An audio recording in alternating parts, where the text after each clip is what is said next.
ছোট হোক বড় হোক সব দলকে দলেরই মর্যাদা দিই এবং আমরা জামাতের অফিসে বিভিন্ন স্থানে তাদের সাথে আমরা সামষ্টিকভাবে বৈঠক করেছি, কখনো কখনো তাদের আমন্ত্রণে আমরা গিয়েছি, আমরা গুরুত্ব দিচ্ছি এবং এমন একটা জোটের পরিবেশ হয়ে গেলে দেখা গেলো যে এমন অনেক দলের সাথে আমরাও অ্যালায়েন্সে চলে গেছি। নট আনলাইকলি হইতে পারে, হ্যাঁ, গণতন্ত্র আর ফ্যাসিবাদ বিরোধিতা হলেই হলো। দেশের স্বাধীনতার প্রশ্নে, আধিপত্যবাদ বিরোধিতার প্রশ্নে আমাদের চিন্তার ঐক্য হলে আমরা সব একসাথে থাকবো, অসুবিধা নেই, সিট ভাগাভাগি করে নেব, সবই আমার খাইতে হবে।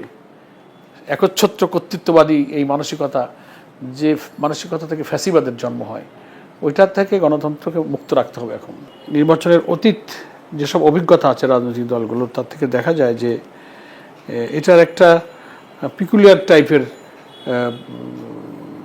পোলারাইজেশন হয়, মেরুকরণ হয়।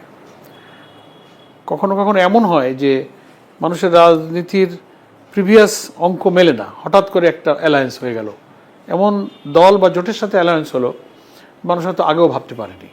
আমার ভাবা গেছিল যে একটা কিছু হবে, আবার হলো না। এটা পলিটিক্যাল সিচুয়েশান, নির্বাচন যখন আসন্ন হবে, নির্বাচনের শিডিউল যখন ঘোষণা হবে, তখন কেমন থাকবে সিচুয়েশানটা, তার উপরেই কিন্তু ইলেকশনের পোলারাইজেশনটা, নির্বাচনের রাজনীতির গতিধারাটা কোন দিকে যাবে, এটা অনেকটা ডিপেন্ডেন্ট। তবে জামাত ইসলামের নির্বাচনী পলিসি হিসেবে আমরা পরিষ্কারভাবে একথা আগেও বলেছি, আমাদের সম্মানিত আমির ডক্টর শফিকুর রহমান সহ বিভিন্ন গণমাধ্যমে এটা বলেছেন যে জামাত ইসলামী একটা নির্বাচনমুখী দল।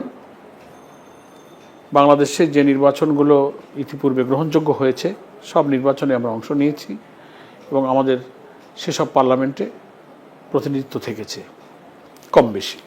দেশ, রাজনীতি, দেশের স্বাধীনতা, সার্বভৌমত্ব, অখণ্ডতা, ফ্যাসিবাদ বিরোধী 5ই আগস্টের চেতনাকে অক্ষুণ্ণ রাখার স্বার্থে ফ্যাসিবাদ বিরোধী আন্দোলনে যারা মাঠে ছিল, জুলাইয়ের অভ্যুত্থানের এই চেতনাকে যারা ধারণ করে যদি জাতীয় ঐক্যের কোনো পরিবেশ সৃষ্টি হয়, যা দিয়ে আমরা ফ্যাসিবাদী শক্তিকে রাজনীতি থেকে আমরা বিদায় করতে পারি, এমন কোনো নির্বাচনী কৌশল গ্রহণে যদি একটা জাতীয় ঐক্যমত তৈরি হয়, তাহলে ফ্যাসিবাদ বিরোধী যে কোনো রাজনৈতিক দল, ইসলামী দল, অন্যান্য রাজনৈতিক দলের সাথে ঐক্যবদ্ধ হয়ে নির্বাচন করতেও জামাত প্রস্তুত।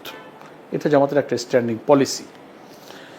থার্ড কথা হলো যে বাংলাদেশের ইসলামী দলগুলো, ছোট বড় বিভিন্ন ইসলামী দল গ্রুপ, তারা, আমরাও একটা ইসলামী রাজনৈতিক দল হিসেবে আমরাও ফিল করি যে এদেশের ইসলামী জনতা, আলেম ওলামা ইসলামী মূল্যবোধের উপরে বারবার ফ্যাসিবাদী শক্তি আঘাত করেছে এবং তারাই বেশি সাফারার, তারা বেশি নির্যাতিত, তারা বেশি কারাবরণ করেছে, তাদেরকে ফাঁসি দেওয়া হয়েছে এবং ইসলামী মূল্যবোধের উপরে, ইসলামী শিক্ষার উপরে, ইসলামী চেতনার উপরে, ইসলামী আদর্শের উপরে যে পরিমাণ আঘাত এসেছে একটা মুসলিম দেশ হিসেবে, এতে গোটা মুসলিম উম্মাহ আহত।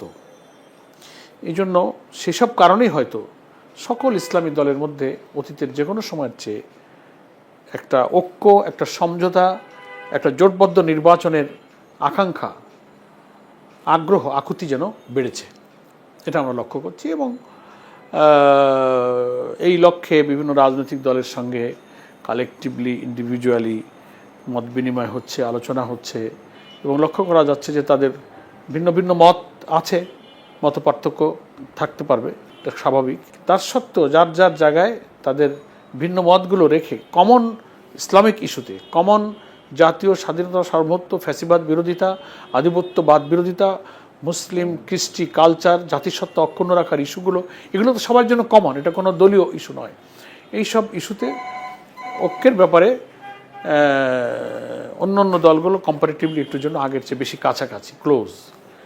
তো এগুলো আলোচনার একটা ফলাফল আমরা দেখতে পাচ্ছি।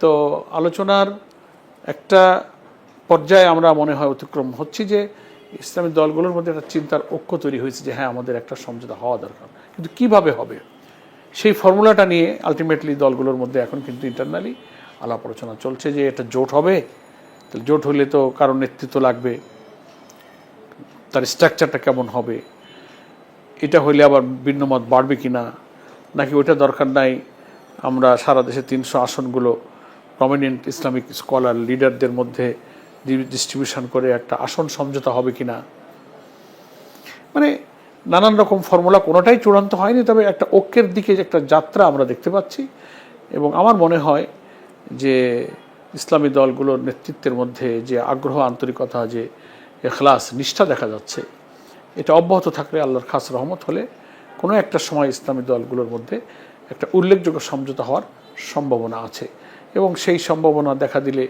সেই সমঝোতায় জামাত ইসলামীও থাকবে ইনশাআল্লাহ।